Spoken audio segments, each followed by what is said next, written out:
जय हिंद साथियों, मैं जयप्रकाश आप सभी का द स्टडी एक्सप्रेस पे स्वागत करता हूं। साथियों, जैसा कि आप सभी को पता है कि मैथ के कुछ क्लासेस मैंने आपको इस यूट्यूब चैनल पर अपलोड किया है। आज से हम एक नए सीरीज की शुरुआत कर रहे हैं जिसमें मैं आपको एडवांस मैथ पढ़ाने जा रहा हूँ। एडवांस मैथ में आज हम शुरुआत जो करेंगे वो ज्योमेट्री से करेंगे। शुरुआत करने से पहले कुछ मोटिवेशनल लाइनें देख ली जाए। मोटिवेशनल लाइन ये कि बारिश की बूंदें भले ही छोटी हो, बारिश की बूंदें भले ही छोटी हो, लेकिन लगातार बरसना बड़ी नदियों का बहाव बन जाता है। वैसे ही हमारे छोटे छोटे प्रयास भी जिंदगी में बड़े परिवर्तन ला सकते हैं। छोटे छोटे प्रयास करते रहेंगे और इसी के माध्यम से हम अपने लक्ष्य तक पहुंचेंगे। चलिए शुरुआत करते हैं ज्योमेट्री की। ज्योमेट्री बेसिकली बहुत ही आसान सा चैप्टर होता है अगर आप इसको ध्यान से पढ़ेंगे तो, बेसिक से पढ़ेंगे तो। अदरवाइज सिर्फ क्वेश्चन क्वेश्चन करेंगे तो कोई फर्क नहीं पड़ता। आप हजारों क्वेश्चन कर लें, जब तक आपका कंसेप्ट क्लियर नहीं होगा तब तक आप इस ज्योमेट्री के चैप्टर में अच्छे तरीके से क्वेश्चन को सॉल्व नहीं कर पाएंगे। तो शुरुआत करते हैं छोटे छोटे क्वेश्चंस से। पहले छोटे छोटे पॉइंट्स को डील करेंगे। मैं ये मान करके चलता हूँ कि आपको ज्योमेट्री में कुछ नहीं आता, तो शुरुआत एकदम छोटे से पॉइंट से करेंगे। तो सबसे पहली बात कि आपसे मैं पूछूं कि पॉइंट पॉइंट किसे कहते हैं, तो आप कहेंगे सर पॉइंट का जो मतलब होता है वो क्या होता है जी? बिंदु। पॉइंट किसे कहते हैं जी? बिंदु को। लेकिन सर ये तो आपने इसका हिंदी बता दिया, पॉइंट कहलाता क्या है, इसका मतलब तो बता दें। तो देखिए, पॉइंट का मतलब ये होता है कि एक वैसा फिगर जिसका कोई भी एरिया ना हो, जिसका कोई भी एरिया ना हो, कोई भी क्षेत्रफल ना हो, वो क्या कहलाता है? पॉइंट कहलाता है। समझ पा रहे हैं? एक छोटा सा ये मैंने पेन का निब रखा और ये क्या बन गया? पॉइंट। हालांकि इसका कुछ ना कुछ क्षेत्रफल होगा, कुछ मिलीमीटर में अगर आप चेक करोगे तो कुछ डेसिमल्स के अंदर चला जाएगा, लेकिन हम मान करके चलते हैं कि वैसा पॉइंट, वैसा फिगर जिसका कोई भी एरिया ना हो, क्या कहलाता है? पॉइंट कहलाता है। आगे बात करते हैं एक अगले तरफ, जिसको हम क्या नाम देंगे? लाइन। और लाइन को हिंदी में क्या बोलते हैं? रेखा। मैं ये मान करके चलता हूं कि हिंदी और इंग्लिश दोनों में आपको समझाने की कोशिश करूंगा। रेखा यानी कि लाइन किसे कहते हैं? लाइन। तो ध्यान से सुनिएगा जरा। लाइन जो होता है वो अनंत बिंदुओं से मिलकर बना होता है। लाइन किससे बना होता है जी? इनफाइनाइट पॉइंट से मिलकर के बना होता है। अनंत बिंदुओं से मिलकर क्या बनता है? लाइन बनता है। अनंत बिंदुओं से मिलकर के क्या बनता है जी? मिलकर लाइन बनता है। याद रखिएगा। अगर लाइन के बारे में कोई आपसे डिफिनेशन पूछे कि लाइन किसे बोलते हैं, तो आप क्या कहोगे? कि अनंत बिंदुओं से मिलकर के लाइन बनता है। अब बात करते हैं कि सर ये लाइन खींची कैसे जाती है। लाइन कैसे खींच सकते हैं, जरा ड्रॉ करेंगे। ध्यान से देखिएगा, लाइन कैसे खींच सकते हैं। यहाँ मैं कोशिश करता हूँ लाइन निकालने की, अगर कुछ मिल जाए तो। हाँ जी, चलिए देखिए। ये लाइन नहीं, सॉरी, ये लाइन से एक मिनट रुक जाइए, मैं कोशिश करता हूँ। ये वाला। सबसे पहले तो हम इसे मिटा दें। ये बहुत ध्यान से। ये क्या है जी? एक लाइन। ये क्या है? एक लाइन है। लाइन मतलब ये हुआ कि इसकी दोनों तरफ कोई भी एंड पॉइंट नहीं होगा। आप चाहे तो इस पॉइंट को जितना मर्जी स्लाइड करके आगे बढ़ा लें, उसी प्रकार इस पॉइंट को जितना मर्जी चाहे आप आगे बढ़ा सकते हैं। जितना चाहे आगे बढ़ा ले, इसका कोई भी एंड पॉइंट नहीं होता। इससे क्या बोला जाता है जी? लाइन बोलते हैं। अब लाइन को लिखने का तरीका, अगर मान लिया जाए ए बी कोई लाइन है, इस पॉइंट को मानते हैं ए और इसको क्या मानते हैं? बी। तो ए बी कोई लाइन है, इसको लिखने के लिए इधर ऊपर एरो, इधर के तरफ एरो बना देंगे, तो ये क्या कहलाएगा? लाइन कहलाएगा। समझ पाए हैं? ये क्या कहलाएगा? लाइन कहलाएगा। अगला पॉइंट अगर देखा जाए तो अगला पॉइंट आता है लाइन सेगमेंट। क्या आता है जी? Line segment. लाइन सेगमेंट जिसको हिंदी में बोला जाता है रेखाखंड। क्या बोलते हैं जी? रेखाखंड। जिससे कि इसके नाम से भी पता चल पा रहा है कि लाइन, लाइन सेगमेंट और कुछ नहीं, इस रेखा यानी कि इस लाइन का ही एक छोटा सा खंड, एक पार्ट होता है। तो अभी आपने देखा कि अगर मैं एक लाइन खींच दूं ये, और इसके बीच में से कहीं से पार्ट निकाल लिया जाए, एक ये पॉइंट और दूसरा ये पॉइंट, दो पॉइंट निकाल लिए जाए, पॉइंट ए और पॉइंट बी, दो पॉइंट निकाल लिए जाए और पॉइंट ए से लेकर के पॉइंट बी तक की दूरी को इस रेखा का एक पार्ट माना जाएगा, और ये क्या कहलाएगा जी? ये कहलाएगा लाइन सेगमेंट, रेखाखंड। इसको कैसे खींचेंगे जरा देखिएगा। ये अगर आप चाहें तो इस तरीके से सिंपल सा लाइन ड्रॉ कर लीजिए, और ये क्या है जी? ये पॉइंट, इसको नाम दे दीजिए पॉइंट ए, और ये क्या है? Point b. इसे आप क्या कहेंगे? आप इसे कहेंगे लाइन सेगमेंट। इसे क्या कहेंगे? लाइन सेगमेंट कहा जाता है। और इसको अगर लिखने का तरीका देखा जाए तो ए बी क्या है जी? एक लाइन सेगमेंट है। ए बी क्या है? एक लाइन सेगमेंट है। ए बी के ऊपर कुछ इस प्रकार से एक माइनस की तरह यानी कि एक रेखा खींच दी जाती है, वो क्या कहलाता है? लाइन सेगमेंट कहलाता है। समझ पाए? आगे देखते हैं। ये तो क्वेश्चन हो गया, क्वेश्चन बाद में देखेंगे। आगे देखिए, अगला पॉइंट अगर हम डील करेंगे, आगे हम बोलते हैं अगले पॉइंट को रे। रे मीन्स होता है किरण। रे मीन्स क्या होता है? किरण। अब ये रे क्या कहलाता है? रे क्या कहलाता है, इस पे गौर कीजिए। रे जब कोई भी इसका केवल एक एंड पॉइंट हो और दूसरा कोई एंड पॉइंट ही ना हो, इससे नंबर वैसे रेखा को आप क्या कहोगे जी? रे कहोगे। जैसे कि देखो, ये एक एंड पॉइंट यहाँ है, और इसके बाद आप देखो यहाँ पे एक एंड पॉइंट है, और इधर की तरफ आप जितना चाहे फैला सकते हो, तो इसे आप क्या कहोगे? रे कहोगे। इसमें केवल एक ही एंड पॉइंट होता है। कितना एंड पॉइंट होते हैं? केवल एक एंड पॉइंट होता है। यानी कि ये आखिरी पॉइंट कितना है? केवल एक। इधर चाहे जितना, केवल एक एंड पॉइंट होगा। इसके पहले जो आपने देखा था लाइन सेगमेंट में, इसमें दोनों छोर पर एंड पॉइंट होते हैं। इसमें कितने एंड पॉइंट होंगे जी? दो एंड पॉइंट होंगे।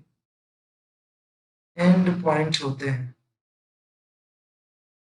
इसमें दो एंड पॉइंट होते हैं। ठीक है। और अभी इसके पहले आपने लाइन में देखा था, तो इसमें एंड पॉइंट तो कुछ होता ही नहीं है। लाइन में भी no end point, no end point. इसमें एंड पॉइंट कुछ नहीं होता। तो बताइए, लाइन में कोई भी एंड पॉइंट नहीं होगा, लाइन सेगमेंट में दो एंड पॉइंट होंगे, और रे में केवल एक एंड पॉइंट होगा, और दूसरा जो पॉइंट होगा इसे आप जितनी मर्जी आगे बढ़ा ले, इसके एंड होता ही नहीं है। समझ गए? इसको अगर आप लिखेंगे तो ये ए बी, मैं आपसे बोलूं कि एक क्या है? एक रे है। ए बी एक रे है, तो आप इसको कुछ इस प्रकार से ड्रॉ करेंगे। यहाँ पे एक एंड पॉइंट दिखाएंगे और ए बी के ऊपर एरो। अगर चाहे तो आप इसे इधर से भी एरो बना सकते हैं, तो ये भी क्या कहलाएगा? ए बी एक रे है। क्लियर है? आगे अगर अगले पॉइंट की बात की जाए तो अगला पॉइंट हम इस पे सीखने की कोशिश करेंगे, कोलिनियर पॉइंट्स। क्या बोलेंगे जी? Collinear point. COLLINEAR, collinear points. ध्यान दीजिएगा। कोलिनियर पॉइंट्स जिसको हिंदी में बोला जाता है संरेख बिंदु। क्या बोलते हैं? संरेख बिंदु। हिंदी में क्या बोलेंगे? संरेख बिंदु।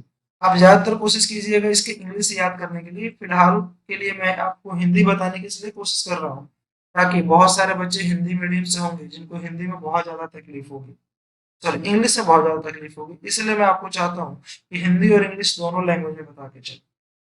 अब बात करते हैं कोलिनियर पॉइंट्स यानी संरेख बिंदु किसे कहते हैं।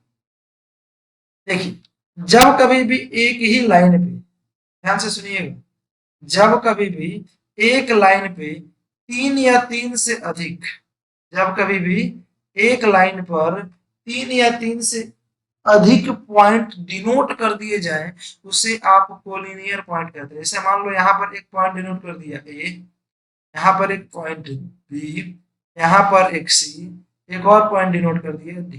तो ये एक तो लाइन था और इस पे 3 या 3 से अधिक जैसे ही आप पॉइंट को डिनोट करोगे, ऐसे ऐसे पॉइंट्स को आप क्या कहते हैं, ऐसे पॉइंट्स को कोलिनियर पॉइंट्स कहा जाता है। आशा करते हैं आप इसे समझ पाएंगे। संरेख बिंदु इसे बोलते हैं जब किसी एक लाइन पर 3 या 3 से अधिक, 3 या 3 से अधिक पॉइंट्स को डिनोट कर दिया जाए तो उसे आप क्या कहेंगे, कोलिनियर पॉइंट कहोगे। ठीक है, समझ पाओगे। अगले पॉइंट को डिस्कस कर लेते हैं। देखिए इससे बहुत कम क्वेश्चन आते हैं लेकिन ये आपको बेस मजबूत करेगा, इसलिए मैं सभी चीजें बता करके चल रहा हूँ। आगे देखिए, आगे बोलते हैं concurrent line. Concurrent line, CURRE, concurrent line. अब ये कॉन्करेंट लाइंस क्या होते हैं, चलिए आइए जरा इसको हिंदी में देख लिया जाए। तो हिंदी इसकी होती है समपाती, समपाती रेखाएं। क्या होती हैं, समपाती रेखाएं। अब ये कॉन्करेंट लाइन क्या होता है, जरा ध्यान से सुनिएगा। अभी आपको मैंने बताया था कोलिनियर पॉइंट्स। कोलिनियर पॉइंट्स क्या होते हैं, जब एक लाइन पर 3 या 3 से अधिक पॉइंट को डिनोट कर दिया जाए तो वो होते हैं कोलिनियर पॉइंट्स।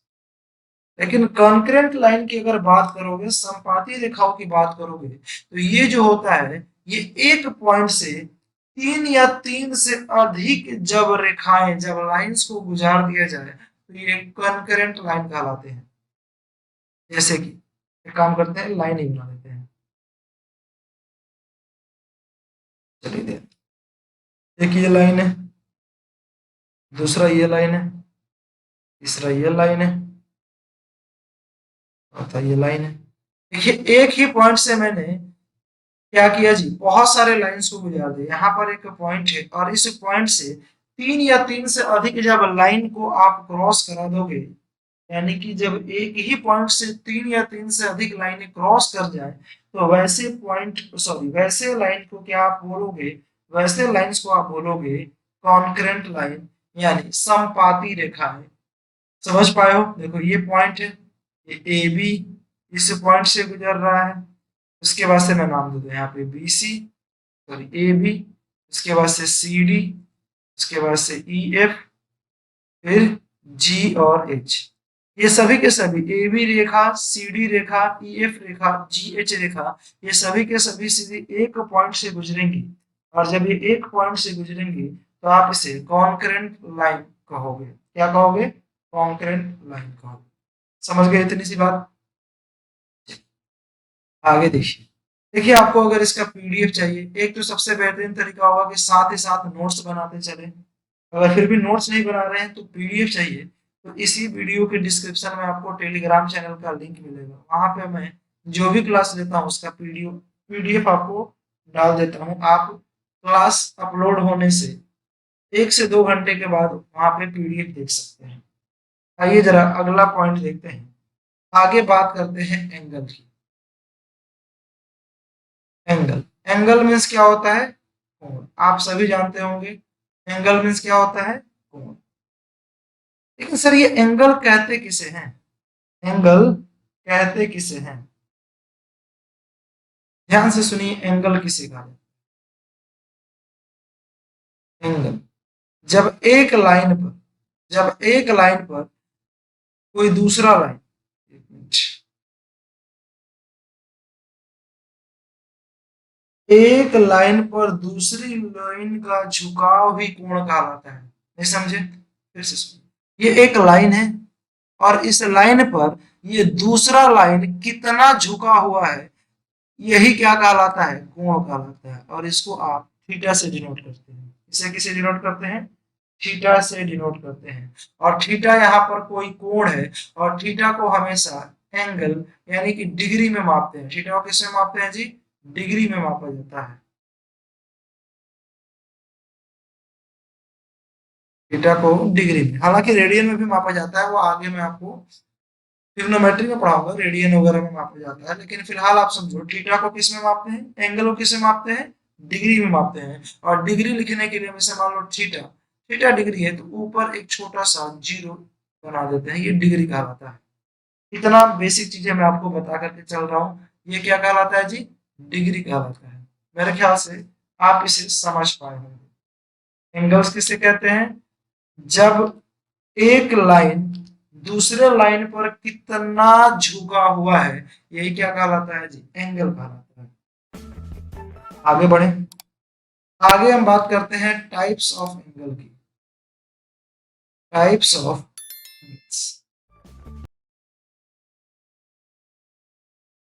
कोणों के प्रकार, बहुत प्रकार के कोण होते हैं।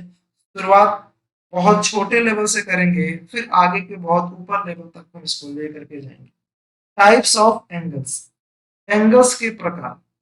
तो पहले प्रकार का जो कोण होगा, जिसको आप नाम देते हैं एक्यूट एंगल, क्या नाम देंगे जी, एक्यूट एंगल।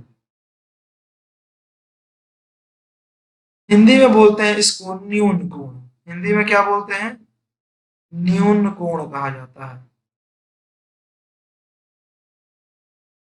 न्यून कोण। ठीक है, देखिए न्यून कोण किसे कहते हैं, आप कोण तो समझ पाए कि एक लाइन पर दूसरा लाइन कितना डिग्री झुका हुआ है, यही क्या कहलाएगा, कोण कहलाएगा। अब आपसे मैं पूछूं कि सर न्यून कोण किसे कहते हैं, ये बताओ, तो आप क्या कहोगे कि सर न्यून कोण के लिए ये जो आप एक लाइन देख पा रहे हैं, ये जो एक लाइन आप देख पा रहे हैं,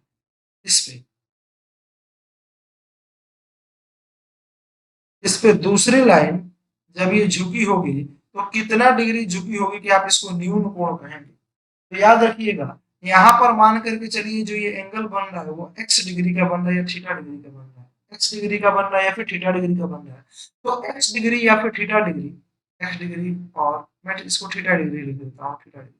तो एक्स डिग्री या फिर थीटा डिग्री जो होगा वो 0 डिग्री से तो बड़ा होना चाहिए, 0 डिग्री से बड़ा होना चाहिए, लेकिन 90 से छोटा होना चाहिए, जिससे ही आप क्या कहोगे, एक्यूट एंगल कहोगे, न्यून कोण। इसे बोलते हैं न्यून कोण, वैसा एंगल जो 0 डिग्री से बड़ा हो और 90 डिग्री से छोटा, क्या कहोगे, एक्यूट एंगल कहते हैं। जैसे मान करके चलो कि मैं यहाँ एक एंगल बनाने की कोशिश कर रहा हूँ, सॉरी, एक मिनट रुक जाइए, यहाँ एक एंगल बनाने की कोशिश करते हैं। देखिए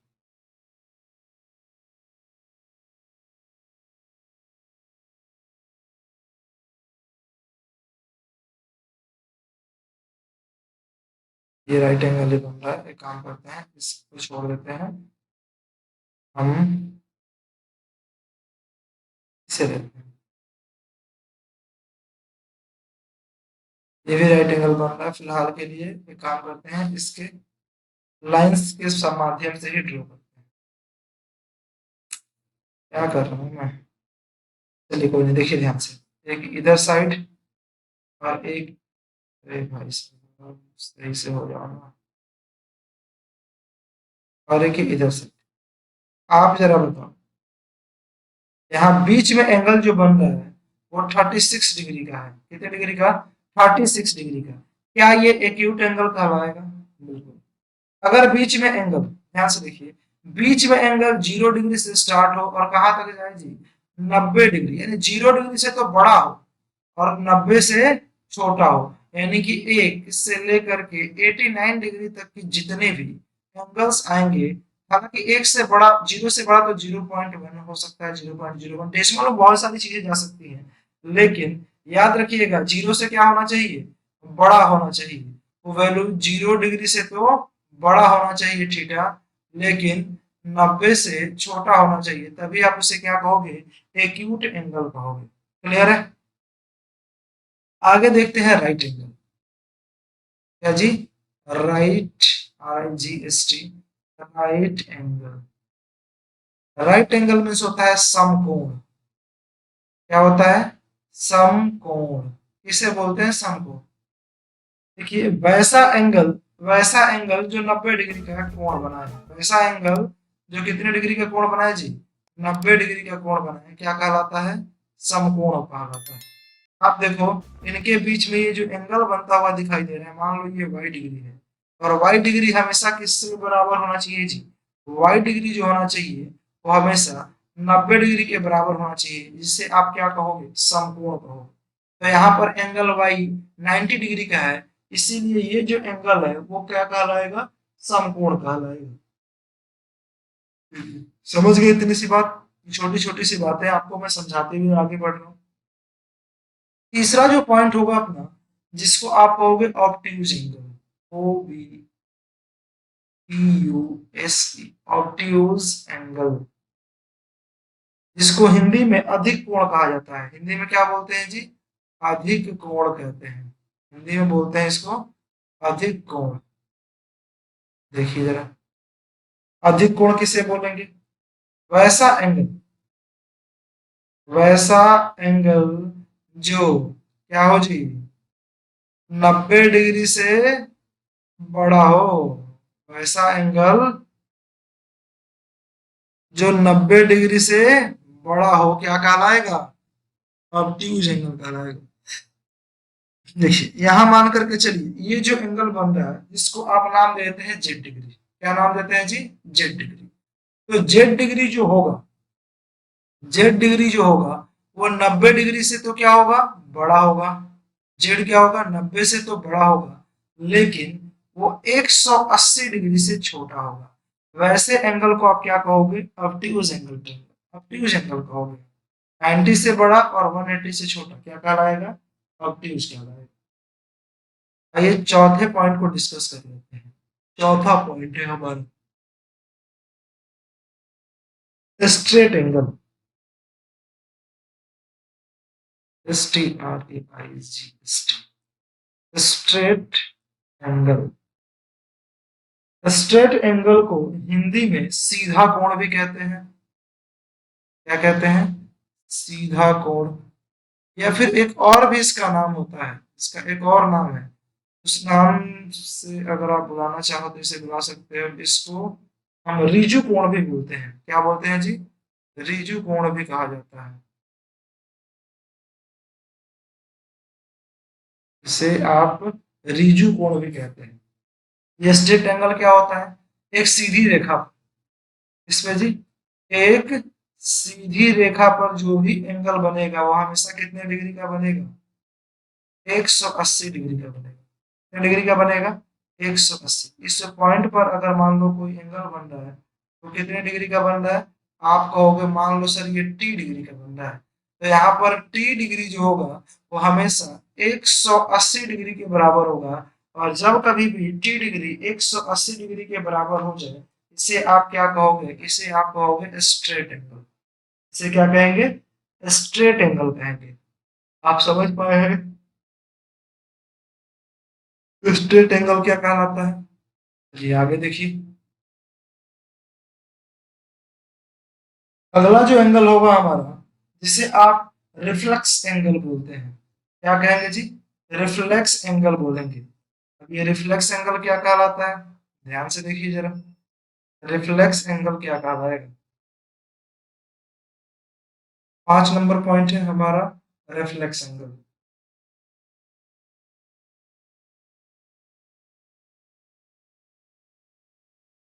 रिफ्लेक्स एंगल, जिसको हिंदी में प्रतिवर्ती कोण बोलते हैं, क्या बोलते हैं जी, प्रतिवर्ती कोण, प्रतिवर्ती कोण, रिफ्लेक्स एंगल। अब ये कौन सा एंगल होगा जी, रिफ्लेक्स एंगल, ध्यान से सुनिएगा जरा। अगर मान करके चलिए कोई आप एंगल बना रहे हैं, यहाँ पर मैं एक एंगल बना रहा हूँ,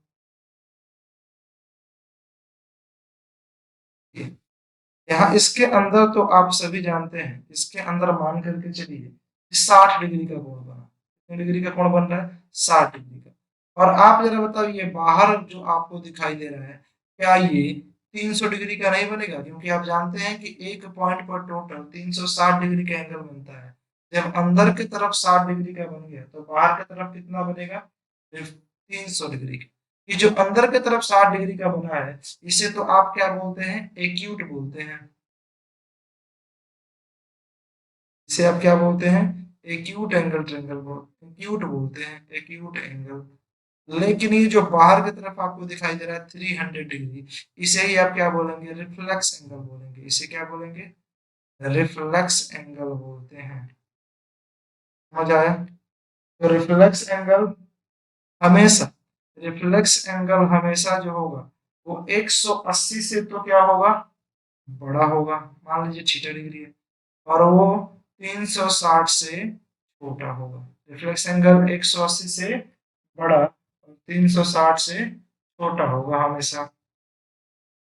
समझ पा रहे हो? चलिए आगे बढ़े।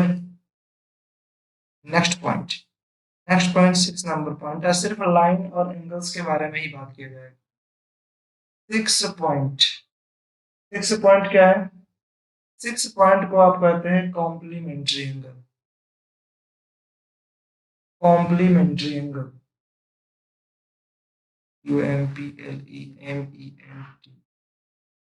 Complementary angle. ये कॉम्प्लीमेंट्री एंगल क्या कहलाते हैं, कॉम्प्लीमेंट्री एंगल को हिंदी में क्या बोला जाता है जी, हिंदी में बोला जाता है पूरक कोण। हिंदी में बोलते हैं पूरक कोण। कॉम्प्लीमेंट्री एंगल मतलब पूरक कोण। अब कॉम्प्लीमेंट्री एंगल क्या कहलाएगा, ध्यान से सुनिए। जब दो कोणों का योग 90 डिग्री के बराबर हो जाए, जब क्या हो जी, जब दो एंगल्स, जब दो एंगल्स का सम क्या हो जाए, जब दो एंगल्स का सम 90 डिग्री के बराबर हो, तो उसे आप क्या कहोगे, कॉम्प्लीमेंट्री एंगल कहोगे। जैसे कि मैं यहाँ पर एक ट्रेंगल बनाने की कोशिश कर रहा हूँ, ध्यान से देखिए। यहाँ पे एक ट्रेंगल बनाया हमने, और यहाँ पर दो एंगल बना रहे हैं। यहाँ पर एंगल एक्स और ये एंगल वाई, ये एंगल एक्स और ये angle y. Angle x plus angle y मिला करके अगर 90 डिग्री हो जाए, तो इसे आप क्या कहोगे, कॉम्प्लीमेंट्री एंगल कहोगे। कॉम्प्लीमेंट्री एंगल समझ पाए हैं? एंगल एक्स और एंगल वाई मिला करके कितना होना चाहिए जी, 90 डिग्री का होना चाहिए, तभी आप इसे क्या कहोगे, कॉम्प्लीमेंट्री एंगल कहोगे। जरूरी नहीं कि दोनों एक साथ ही हो, ये दोनों अलग अलग ही हो सकते हैं। मान लो यहाँ पर एंगल एक्स है और एक दूसरी जगह क्या है जी, एंगल वाई है। अगर ये दोनों एक्स प्लस वाई दोनों जोड़ने पर 90 डिग्री बन रहा है, तो आप इसे भी क्या कहोगे, कॉम्प्लीमेंट्री एंगल कहोगे। समझ पाए हैं? इसे भी क्या कहेंगे, कॉम्प्लीमेंट्री एंगल कहेंगे। अगला पॉइंट देखते हैं, पॉइंट नंबर 7। पॉइंट नंबर 7 जो होगा, जिसे आप सप्लीमेंट्री एंगल बोलते हैं, जिसे आप क्या कहते हैं, सप्लीमेंट्री एंगल बोलते हैं।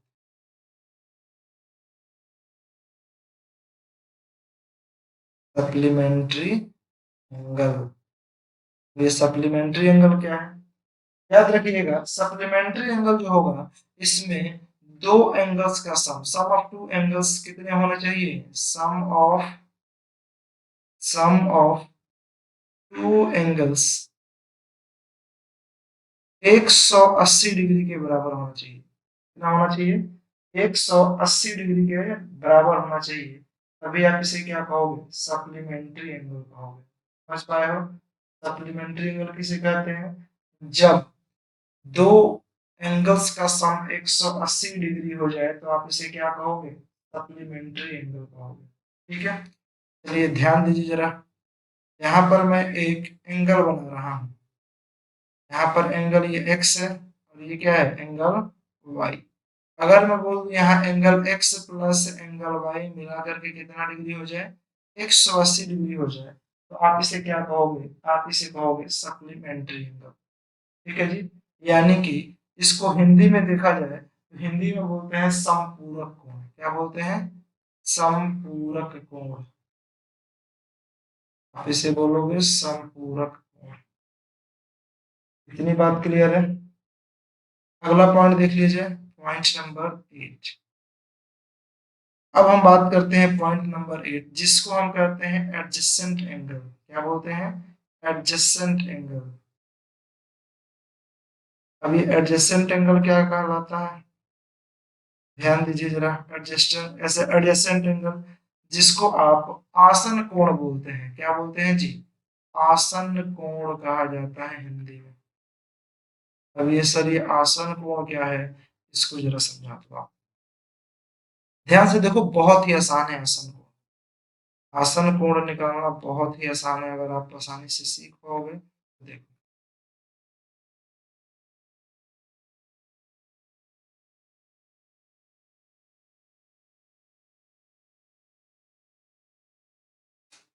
आसन कोण, ये एक एंगल है, और अगर मैं इसके बीच में एक और लाइन ड्रॉ कर दूं, एक और लाइन ड्रॉ कर दूं, देखिए यहाँ पर दो एंगल बन रहे हैं, ये एंगल नंबर 1 और यहाँ पर ये एंगल नंबर 2। वैसे हालांकि तो 3 बन रहे हैं, लेकिन सिर्फ हमें 1 और 2 से बात करना है।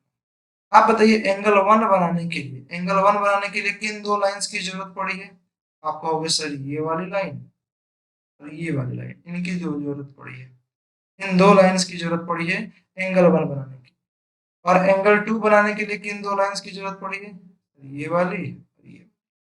आप जरा बताओ, एंगल वन बनाने के लिए ये वाली लाइन की जरूरत पड़ी, एंगल 2 भी बनाने के लिए ये वाली लाइन की जरूरत पड़ी, यानी दोनों एंगल बनाने के लिए इस लाइन की जरूरत पड़ रही है, और दोनों एक ही पॉइंट से होकर के गुजर रहे हैं। यानी कि जब कभी भी दो एंगल बनाने के लिए एक कॉमन लाइन की जरूरत हो, इस लाइन की जी, एक कॉमन लाइन जिसको आप उभयनिष्ठ लाइन बोलते हो, उभयनिष्ठ रेखा बोलते हो, एक कॉमन लाइन जिसको आप क्या बोलते हैं जी, उभयनिष्ठ,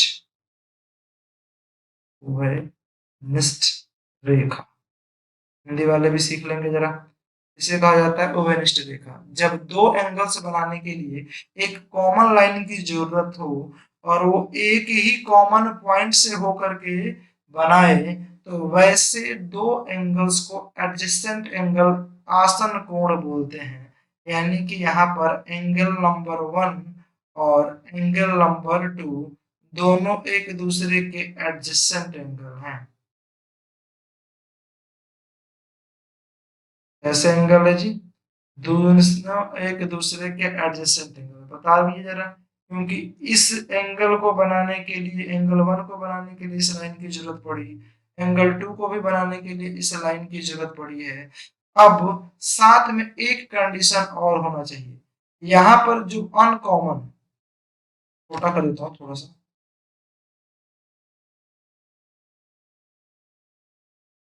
ज्यादा छोटा, यहाँ पर जो अनकॉमन ये है, अनकॉमन लाइन्स है जी, यहाँ पर ये जो अनकॉमन आपको लाइन दिखाई दे रही है, ये इस कॉमन लाइन के दोनों अपोजिट साइड होने चाहिए। अगर एक ही साइड है तो फिर ये एडजेसेंट एंगल नहीं कहलाएंगे।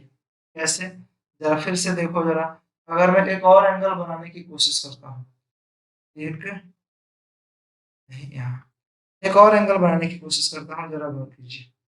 ये एंगल देखिएगा ध्यान से, एंगल बना रहा हूँ, ठीक है जी, ये एंगल बन गया। अगर मैं बात करूं इस लाइन को कॉमन करने की, ये लाइन कॉमन करने की बात करते हैं। आप बताओ, एक एंगल बनाओगे ये पूरा का पूरा, जिसको नाम दे दो आप एक्स, ये लाइन बनाओगे सिर्फ यहाँ, जिसको नाम दे दो आप वाई। आप जरा बताओ, एंगल वाई बनाने में भी इसकी जरूरत पड़ी, और एंगल एक्स बनाने में भी इसकी जरूरत पड़ी।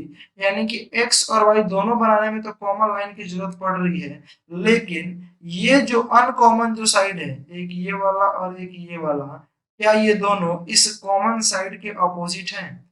जब तक इस कॉमन साइड के अपोजिट नहीं होंगे, तब तक आप इसे एडजेसेंट एंगल नहीं मान सकते हैं। यानी कि एंगल एक्स एडजेसेंट नहीं होगा एंगल वाई के। इस बात को आप गौर से देखिएगा। एडजेसेंट तभी हो पाएंगे जब उन दोनों के अपोजिट साइड में अनकॉमन लाइन मिले, तभी वो क्या कहलाएंगे जी, एडजेसेंट कहलाएंगे। समझ पाए हो आप एडजेसेंट का फंडा? एडजेसेंट एंगल क्या होते हैं? एडजेसेंट एंगल वे दो एंगल्स जिनमें दो कॉमन रेखाएं हो, दो कॉमन लाइंस हो, और साथ ही साथ जो अनकॉमन हो इन कॉमन लाइंस के अपोजिट हो। जो अनकॉमन साइड्स हो वो कैसे हो जी, on common lines in common lines के अपोजिट होने चाहिए। समझ गए? चलिए अगला पॉइंट देखते हैं, point number 9। Point number 9, point number 9, linear pair. इसे क्या कहते हैं जी? Linear pair. हिंदी में इसको क्या कहा जाता है, गौर से देखिएगा, इसको कहा जाता है रेखीय युग्म। क्या कहते हैं जी? रेखीय युग्म। अब ये लीनियर पेयर क्या है?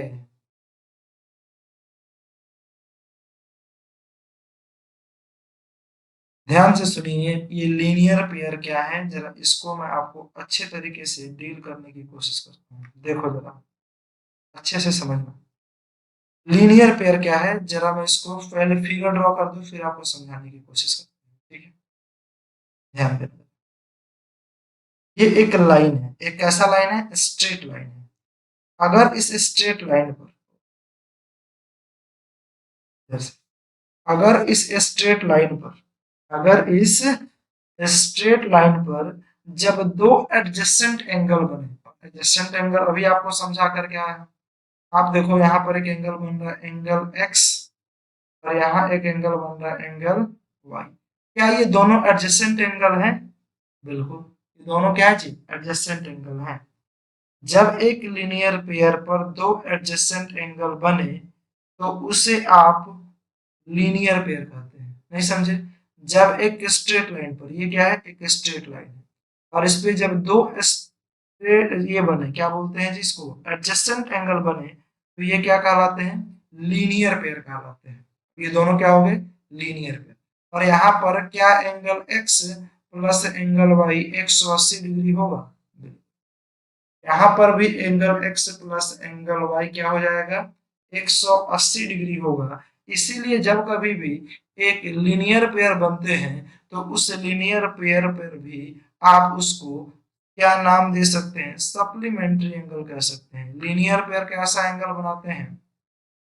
लीनियर पेयर सप्लीमेंट्री एंगल बनाते हैं। लीनियर पेयर कैसा एंगल बनाते हैं? सप्लीमेंट्री एंगल बनाते हैं, क्योंकि एक स्ट्रेट लाइन पर दो एडजेसेंट एंगल को बनाया जाता है। अब आप कहोगे कि sir supplementary angle, linear pair और स्ट्रेट लाइन में क्या फर्क है, जरा इसको समझा दीजिए। आइए जरा एक लास्ट पॉइंट, पॉइंट नंबर 10, इन पे डील कर लेते हैं, फिर थोड़ी सी कुछ क्वेश्चन देख लेंगे और उसके बाद अगले क्लास में हम फिर से ट्रायंगल वगैरह के ऊपर चले जाएंगे। देखिए जरा, इसमें तीन चीजें होती हैं। एक होता है सप्लीमेंट्री एंगल,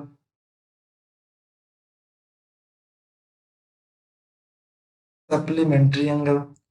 दूसरा होता है लीनियर पेयर, जो अभी आपको समझाया है। और तीसरा होता है स्ट्रेट लाइन, स्ट्रेट लाइन। अब देखो जरा, सप्लीमेंट्री एंगल क्या कहलाएंगे? किसी भी एक लाइन पर, किसी भी एक लाइन पर जब दो एंगल्स का सम, जब दो एंगल्स, एंगल एक्स और ये क्या जी? Angle Y, X plus Y, किसी भी दो एंगल का सम जब 180 डिग्री हो जाए तो वो सप्लीमेंट्री एंगल कहलाएंगे। एक ये एंगल और एक ये एंगल, अगर ये एंगल एक्स है और ये एंगल वाई है और दोनों अलग अलग हैं, और दोनों अलग अलग होने के बावजूद भी अगर एक्स प्लस वाई मिला करके 180 डिग्री हो जाए तो ये भी क्या कहलाएंगे? ये कहलाएंगे सप्लीमेंट्री एंगल। मेरे ख्याल से ये बात आप समझ, आगे बढ़े। अब आते हैं लीनियर पेयर। याद रखिएगा, लीनियर पेयर में हमेशा स्ट्रेट लाइन पर, किस लाइन पर जी? स्ट्रेट लाइन पर। लीनियर पेयर में हमेशा स्ट्रेट लाइन पर एंगल बनेंगे, और ये एंगल जो बनेगा वो हमेशा कितना एंगल बनेगा जी? दो ही एंगल बनेगा। एंगल कितना बनेगा? दो एंगल बनेगा। देख लेना जरा, कितना एंगल? दो एंगल। ये एंगल एक्स और ये एंगल वाई। यहाँ पर सिर्फ लीनियर पेयर पर एंगल बनेंगे, और दोनों कैसे एंगल होंगे? दोनों एडजेसेंट एंगल होंगे। इसीलिए इसे लीनियर पेयर कहा जाता है। दो लीनियर पेयर एक्स और वाई दोनों मिलाकर के अगर ये 180 डिग्री हो जाए तो आप इसे क्या नाम देते हैं? इसे आप लीनियर पेयर कहते हैं। हालांकि ये भी केवल दो एंगल में ही पॉसिबल है। अगर दो से ज्यादा एंगल बन रहे हैं तब आप इसे लीनियर पेयर ना कह के उस समय आप इसे स्ट्रेट लाइन कहोगे। जैसे मान लो ये एक लाइन है, अब इस पे बहुत सारे एंगल बन रहे हैं, ये भी एंगल एक बन रहा है, एक दूसरा इधर भी एंगल बन रहा है, एक ये भी एंगल बन रहा है, बहुत सारे एंगल्स बन गए और सभी एंगल्स तो एक ही लाइन पे बन रहे हैं। ये एंगल एक्स है, ये एंगल वाई जेड, मान के चलो ये एंगल पी है। तो यहाँ x plus y plus z plus p, ये सभी मिलाकर के 180 डिग्री तो होंगे, ये सभी मिलाकर के 180 डिग्री तो होंगे, ये लेकिन ये जो होगा ये लीनियर पेयर नहीं कहलाएंगे। लीनियर पेयर होने के लिए दो ही शर्त है, दो एंगल होने चाहिए किसी एक स्ट्रेट लाइन पर और दोनों के दोनों एडजेसेंट होने चाहिए। अगर दोनों एडजेसेंट नहीं है तो वो लीनियर पेयर नहीं कहलाएगा। आप देख पा रहे हैं इन तीनों में एंगल्स का सम 180 डिग्री हो रहा है, इन तीनों में एंगल्स का सम कितना डिग्री हो रहा है, 180 डिग्री हो रहा है। एक को सप्लीमेंट्री एंगल, दूसरे को लीनियर पेयर और तीसरे को स्ट्रेट लाइन बोला जाता है। मेरे ख्याल से इतना आप समझ पाए होंगे। अगर आप इतना समझ पाए हैं तो चलिए हम थोड़ा सा बेसिक पे काम कर लेते हैं और उसके बाद से हम क्वेश्चंस कर, समझ पाए हो इतना आप? अगर इतना समझ गए तो बोलो आगे बढ़ते हैं। चलिए आइए आगे बढ़ते हैं, और आगे बढ़ते हैं एक नया पेज ऐड करते हैं और उसमें देखते हैं क्या कुछ समझ पा रहे हैं। तो बात कर लेते हैं हम सबसे पहले कॉम्प्लीमेंट्री एंगल। क्या कहलाता है जी कॉम्प्लीमेंट्री एंगल?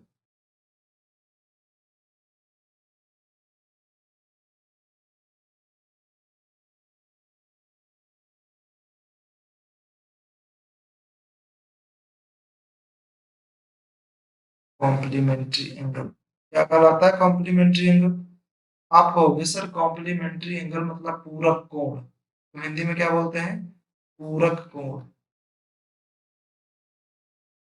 अब ये क्या होते हैं पूरक कोण? अभी मैंने आपको बताया था कि जब दो एंगल्स का सम 90 डिग्री हो जाए तो पूरक कोण कहलाता है। आप बताओ 30 डिग्री का कॉम्प्लीमेंट्री एंगल क्या होगा? आप कहोगे सर 30 डिग्री का 60 डिग्री होगा, क्योंकि दोनों को जोड़ने पर 90 आना चाहिए।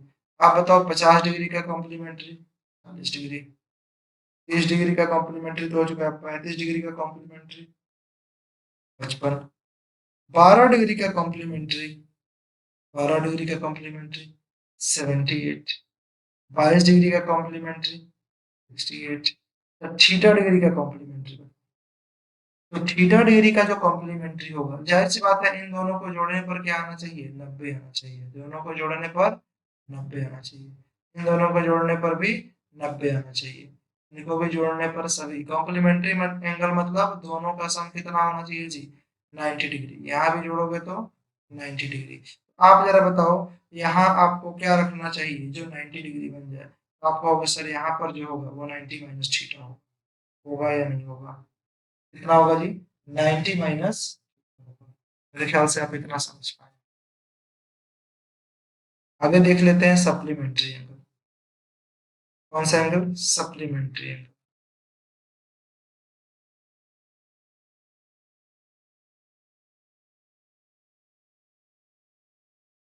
समपूरक कोण, आप सभी जानते हैं कि जब दो एंगल्स का सम 180 डिग्री हो जाए तो समपूरक कोण कहलाते हैं। बताओ जरा, अगर एक 100 डिग्री है तो दूसरा कितना डिग्री होगा? तो होगा 80 डिग्री, क्योंकि दोनों को जोड़ने पर क्या आना चाहिए? दोनों को जोड़ने पर 180 आना चाहिए। अगर ये 30 डिग्री है तो ये 150 डिग्री होगा, दोनों को जोड़ने पर 180। अगर ये 22 डिग्री है तो बताओ जरा, ये 160, बोलो, ये 168 होगा या 158 होगा? ये 158, ये कितना डिग्री हो जाएगा? 158 डिग्री। दोनों को जोड़ने पर 180 डिग्री। अगर ये मान के चलो 90 डिग्री है तो ये भी कितना होगा? 90 डिग्री। तभी तो दोनों को जोड़ने पर 180 आ रहा है।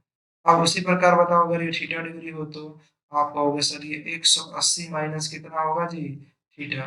तभी दोनों को जोड़ोगे तो क्या आएगा? 180 डिग्री होगा। ये माइनस थीटा और प्लस थीटा कैंसिल आउट हो जाएंगे। मेरे ख्याल से आप अब इतना तो अच्छे तरीके से समझ पाए होंगे। ठीक है, तो चलिए अब क्वेश्चन कर लेते हैं। क्वेश्चन का रूपरेखा देख लिया जाए। पहला क्वेश्चन जरा आप ध्यान से पढ़िए और पढ़ करके खुद से करने की कोशिश कीजिए। बहुत ही आसान सा क्वेश्चन है, पढ़िएगा और पढ़ करके करने की कोशिश कीजिएगा। क्या बोल रखा है question? If one of an angle is 4 times the complement of the another angle, find the angle. यदि कोई कोण इसके पूरक कोण का 4 गुना है तो वह कोण ज्ञात करें। तो देखो जरा, सबसे पहले एक बात बताओ, अगर मान करके चलो कोई कोण है तो मान लेते हैं वो थीटा डिग्री का होगा, तो इसका पूरक कोण कितना होगा? आप कहोगे सर इसका पूरक यानी कि कॉम्प्लीमेंट्री। कॉम्प्लीमेंट्री क्या होता है? जोड़ 180 डिग्री होनी चाहिए, सॉरी जोड़ 90 डिग्री होना चाहिए, तो पूरक कोण क्या होगा? आप कहोगे सर 90 माइनस थीटा। हाँ जी, 90 माइनस थीटा। ये देखिए, यदि कोई कोण उसके पूरक कोण का 4 गुना है, यानी कि अगर मैं इसका 4 गुना कर दूं, कितना गुना जी? 4 गुना कर दूं तो ये इसके पूरक कोण यानी कि इस थीटा के बराबर हो जाएगा। अगर आप इसको सॉल्व करोगे तो थीटा इज इक्वल टू 9 से मल्टीप्लाई 4 से मल्टीप्लाई करोगे तो 360 माइनस 4 थीटा, इधर लेकर के आओगे तो ये हो जाएगा 5 थीटा इज इक्वल टू 360। बताओ थीटा की वैल्यू क्या हो जाएगी? आप कहोगे सर 360 डिवाइडेड बाई 360 है, 5 से डिवाइड कर दो तो ये आ जाएगा कितना जी? 5 सत्ते 35, 5 गुना 10, 72 degree is the right answer. समझ पाए हैं 72 डिग्री कैसा है? इसको करने का एक दूसरा तरीका भी है। एक दूसरा तरीका क्या है? दूसरा तरीका है, मान लो कि अगर पहला एंगल, इधर देखेंगे, थीटा डिग्री होगा तो दूसरा एंगल क्या 90 माइनस थीटा होगा या नहीं? ये तो आप सभी जानते हैं, क्योंकि ये क्या है जी? Complementary angle. अब बोल रखा था कि ये जो कोण है वो अपने कॉम्प्लीमेंट्री का 4 गुना है। आप बताओ अगर इसका कॉम्प्लीमेंट्री 1 है तो ये क्या 4 होगा? होगा या नहीं होगा? अगर इसका कॉम्प्लीमेंट्री 1 है तो इसका 4 गुना करोगे तो ये हो जाएगा 4। अब एक बताओ, 4 और 1 5, दोनों को जोड़ने पर कितना आ रहा है? 5 यूनिट आ रहा है। और आप सभी जानते हैं कि 5 यूनिट जो आ रहा है वो कॉम्प्लीमेंट्री है, और दोनों कॉम्प्लीमेंट्री को जोड़ने पर कितना होता है? 90 होता है। तो आप कहोगे सर 1 यूनिट की जो वैल्यू होगी वो कितना डिग्री हो जाएगी? 19/5। कितना डिग्री? 18 डिग्री। आपसे पूछा था वो एंगल बताओ, क्या वो एंगल 4 यूनिट होगा? 4 यूनिट की वैल्यू बता दो कितना होगा? तो आप सभी कहोगे सर 1 यूनिट 18, तो 4 यूनिट की वैल्यू 18 × 72 डिग्री। आ गया आंसर। सिंपल सा क्वेश्चन था, समझ गए? नेक्स्ट क्वेश्चन पे चलते हैं, क्वेश्चन नंबर 2। बोल रखा है कि पूरक कोणों में एक कोण 45 है तो दूसरा ज्ञात। अरे कॉम्प्लीमेंट्री एंगल में जब एक 45 है तो दूसरा बताओ। आप बताओ, जब एक 45 है दूसरा आपको पता नहीं है थीटा होगा, लेकिन दोनों को जोड़ने पर कितना आता है जी? 90 डिग्री। आप कहोगे सर थीटा की जो वैल्यू होगी वो 90 माइनस 45 कितना आएगा जी? जी, सिंपल सा फंडा, आप सभी जानते हैं 45 है दूसरा 45, जोड़ने पर कितना बनना चाहिए? 90। आगे बढ़े, नेक्स्ट क्वेश्चन देख लो, question number 3। Two supplementary angles are 7x plus 58 and 16x plus 15 3. Then find the 5x. इसकी वैल्यू बताना है, 5x की वैल्यू बताना है। अब आप बताओ सप्लीमेंट्री एंगल दोनों को जोड़ने पर कितना आना चाहिए? 180 डिग्री। दोनों को जोड़ने पर कितना? 180। तो आप कहेंगे कि sir 7x plus 58 plus 16x plus कितना जी? 53, दोनों को अगर जोड़ दे तो कितना आएगा? 180। आप बताओ 16 और कितना होता है जी? आप कहेंगे सर 23x। अगर इनको जोड़ दिया जाए तो 8 और 3 11, 10 और 1 बच पाए हैं 111 इज इक्वल टू 180। अगर 23x की वैल्यू निकालनी हो तो आप कहोगे सर ये 180 में से 111 माइनस कर लो। आप बताओ x की वैल्यू कितनी होगी? इसमें से अगर ये माइनस करोगे 111, अगर आप कितना माइनस कर देते हो जी? 111 माइनस कर देते हैं तो कितना बचेगा? 60। कितना बचेगा? 69/23। x की जो वैल्यू आ गई वो आ गई 3। और आपसे पूछा कितना है जी? 5x की वैल्यू बताओ। तो आप बताओ x की वैल्यू जब 3 आ गया तो 5x की वैल्यू क्या? 5 गुणे में 3 होगा, कितना डिग्री जी? 15 degree is the right answer. मेरे ख्याल से आप इसे समझ पाए होंगे बहुत ही आसान तरीके से। क्या आएगा? 15 डिग्री आंसर होगा। आगे बढ़े, चलिए क्वेश्चन नंबर 4 देख लेते हैं। दो पूरक कोणों का अनुपात ये है 11:19। तो पूरक कोण मतलब कॉम्प्लीमेंट्री।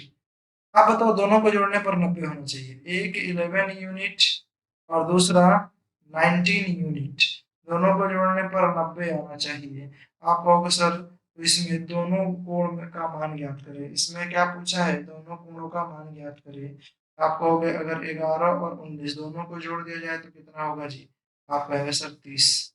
30 यूनिट की जो वैल्यू है वो कितना है? 90 डिग्री। आप कहोगे सर 1 यूनिट की जो वैल्यू हो जाएगा वो कितना डिग्री हो जाएगा? 3 डिग्री। आपसे पूछा गया 11, 11 की वैल्यू 33, 19 की वैल्यू 57। तो 33 डिग्री और 57 degree is the right answer.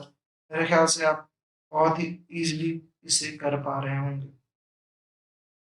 चलिए आइए क्वेश्चन नंबर 5 देखते हैं। क्वेश्चन नंबर 5 क्या कहता है कि दो सप्लीमेंट्री एंगल का रेशियो दे रखा है 14:20। तो आपको बताना है, क्या बताना है? आपको ये बताना है कि इसमें से छोटा कोण कौन सा होगा। तो आप बताओ, यहाँ 14 डिग्री प्लस 22 डिग्री जोड़ने पर क्या 180 के बराबर आना चाहिए? ये यूनिट में 14 और 22 जोड़ोगे तो 36 यूनिट। कितना यूनिट जी? 36 यूनिट। और इसकी वैल्यू कितनी है? 180। तो आप बताओ एक यूनिट की वैल्यू कितनी होगी? आप कहोगे सर जो एक यूनिट की वैल्यू होगी वो 180 डिवाइडेड बाई 36। 12 दूना 36, 2 बचे 10। एक यूनिट की वैल्यू 5 डिग्री। आपसे पूछा गया था छोटा, बताओ 14 छोटा है या फिर 22? आप कहोगे सर वही छोटा है। 14 यूनिट की वैल्यू कितनी हो जाएगी? आप कहोगे सर 14 इंटू में 5 कितना हो जाता है जी? 70 degree is the right answer. आप मेरे ख्याल से इसे समझ पाए होंगे। कितना होगा? 70 डिग्री इसका सही जवाब होगा। समझ गए? चलो आगे बढ़ते हैं अगले क्वेश्चन पे। और अगला क्वेश्चन हमारा समाप्त हो चुका है। आज के लिए सिर्फ इतना ही रखेंगे। आज ज्योमेट्री का बेसिक मैंने आपको पढ़ाया है, जिसमें मैंने आपको लाइन और एंगल्स के बारे में बताया। और इसी एंगल्स में मैंने आपको 5-6 क्वेश्चंस भी करा दिए। हालांकि ये क्वेश्चन बहुत ही आसान थे, कभी कभी एग्जाम में पूछ दिए जाते हैं। लेकिन अगली क्लास से मैं आपको इस ज्योमेट्री के अच्छे लेवल के क्वेश्चंस आगे बढ़ेंगे और धीरे धीरे बेसिक कंसेप्ट को क्लियर करते हुए आगे चलेंगे। हाँ, अगर ये आपका एफर्ट, मेरा एफर्ट आपको ये अच्छा लग रहा है तो कृपया करके इसको सब्सक्राइब कर लें। ज़्यादा से ज़्यादा अपने दोस्तों के बीच शेयर करना ना भूलें। मिलते हैं नेक्स्ट क्लास में, तब तक के लिए thank you, have a nice day. और हाँ, अगर आपको इसका पीडीएफ चाहिए तो इसी वीडियो के डिस्क्रिप्शन में टेलीग्राम चैनल का लिंक है, वहाँ से आप इसका पीडीएफ डाउनलोड कर सकते हैं। Thank you.